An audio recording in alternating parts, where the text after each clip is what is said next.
Hey, me and Matt here. So, SmackDown was far more better than Raw was, in the fact that I think that explained a bit more and didn't have any stupid storylines. We still don't know why the Big Show got fired. Didn't hear anything about Paul Heyman or Paul White doing anything wrong backstage or anything like that, but yeah. So, anyhow. John Laurinaitis comes out and basically tells the audience to go to hell. Um, pray and says, "Hey, you need to pray for me of my match at Over the Limit with John Cena." Um, to me, that was really stupid because look, John Laurinaitis was obviously a wrestler, um, and interestingly enough, I'm on YouTube and he talks about his matches in Japan, and I'm finding more matches on Japan. I'm subscribed to some guy that has All Japan Wrestling, so it's really cool to see that. But anyway, so he cuts a promo on John Cena, and then CM Punk comes out, basically cuts down uh, John Laurinaitis, blah blah blah, and it's kind of funny too because there was a similar thing 10 years ago, actually more than 10 years ago. Um, if you can recall the McMahon Austin thing, well, this is sort of a similar situation, except instead of the Vince McMahon, John Laurinaitis going after Steve Austin or CM Punk, like character, he's going after the guy that would be The Rock, John Cena. I don't know what's gonna happen. I don't know what's gonna happen.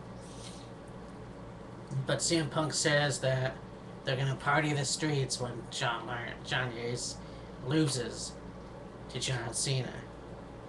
Um, yeah, there you go.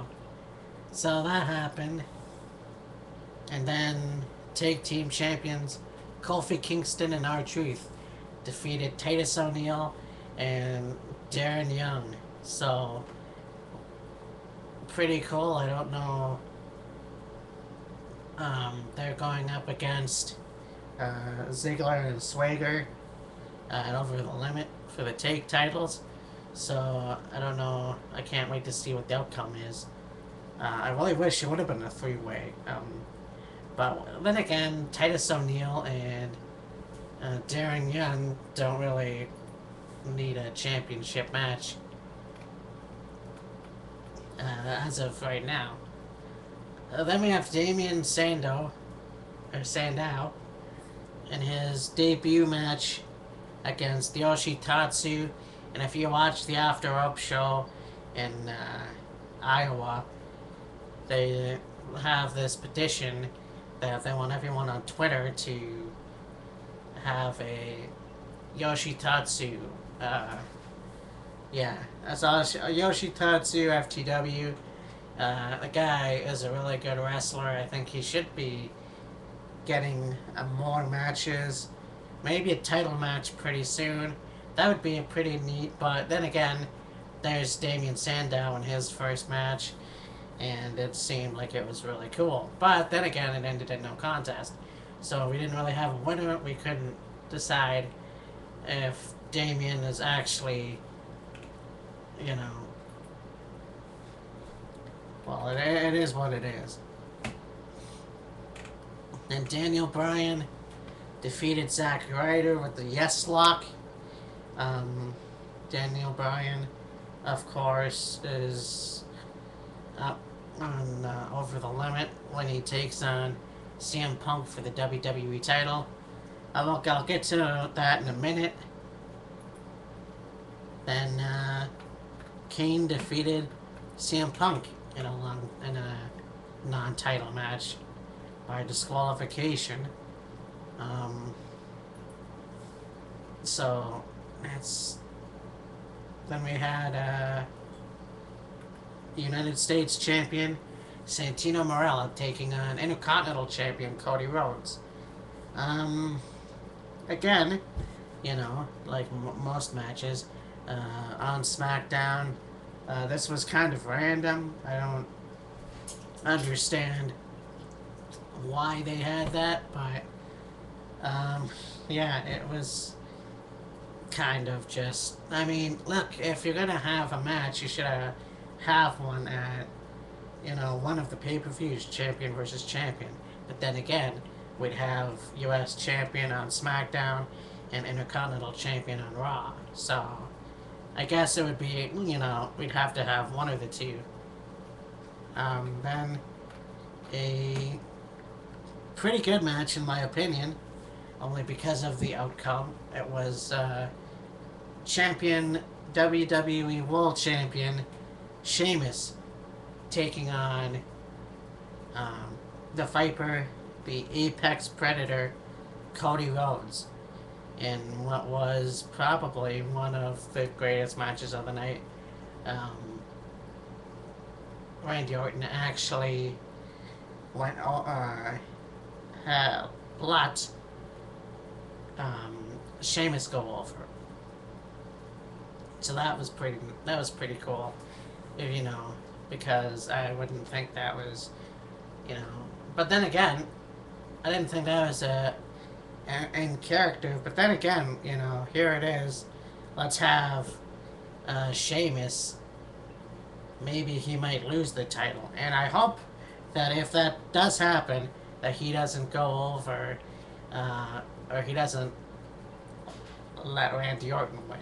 That would be the worst thing I can think of.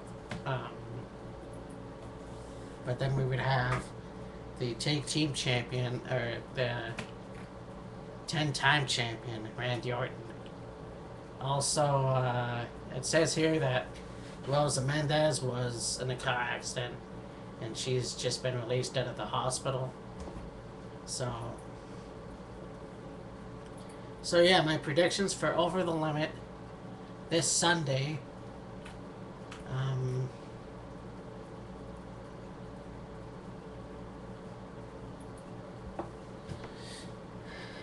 It's gonna be one of those interesting things that happen, because we don't know what's gonna happen. We don't know basically we don't know what the hell's gonna happen. So we have the Fatal 4-Way. We have Randy Orton, Chris Jericho, Alberto Del Rio taking on Sheamus, the world champion. Now, originally, this was going to be one-on-one, Sheamus versus Alberto, but Randy Orton had a little hissy fit and decided that it was going to be a Fatal 4-Way because Chris Jericho got involved.